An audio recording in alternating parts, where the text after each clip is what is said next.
জাকাত কে দেবেন, কিভাবে দিবেন, কার উপর জাকাত ফরজ? জাকাতের কিছু আভিধানিক অর্থ আছে, যেমন জাকাতের অর্থ হলো আন্নুমা, বৃদ্ধি পাওয়া, আল বারাকা, বরকত, আত্মহুর, পবিত্রতা। জাকাত দানের মাধ্যমে সম্পদ কমে না, সম্পদ বাড়ে। জাকাতের মাধ্যমে আপনার সম্পদের পবিত্রতা অর্জন হয়। 7.5 ভরি স্বর্ণ অথবা 52.5 তোলা রূপা অথবা সমপরিমাণ অর্থ বা এগুলো মিলিয়ে কোনো কিছু অতিরিক্ত থাকে তার খাওয়া পড়ার পরে, এবং সেটা যদি 1 বছর অতিক্রম করে, তার উপরে আল্লাহ তাআলা শতকরা 2.5% জাকাতকে ফরজ করেছেন।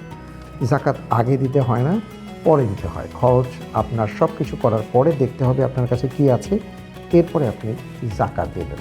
কাকে জাকাত দেওয়া হবে এই ব্যাপারে কোরআনে কারীমের সূরা তাওবার 60 নম্বর আয়াতে আসছে, ইন্নামাত তাওবাতু লিল ফুকারা ওয়াল মাসাকিন ওয়াল আমিলিনা আলাইহা ওয়াল মুআল্লাফাতি কুলুবুহুম ওয়া ফির রিকাব ওয়াল গারিমিনা ওয়া ফি সাবিলিল্লাহি ওয়া ফিস সাবিল।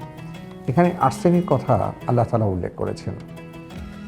আর আমরা দেখি যে জাকাত দেওয়ার ক্ষেত্রে নিয়ম নীতি তোয়াক্কা না করে আমরা শাড়ি লুঙ্গি দিচ্ছি, আমরা যেভাবে খুশি সেভাবে জাকাত দিচ্ছি, যে কারণে সঠিকভাবে আমাদের জাকাত আদায় হচ্ছে না।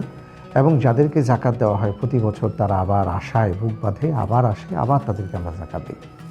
এই জন্য অবশ্যই আমাদের জাকাত দেওয়ার ক্ষেত্রে আমাদের পরিকল্পনা করে জাকাত দেওয়া উচিত। Jugantor super fresh drinking water রমজানের আলোর সম্পূর্ণ পর্ব দেখুন যুগান্তর ডিজিটালে।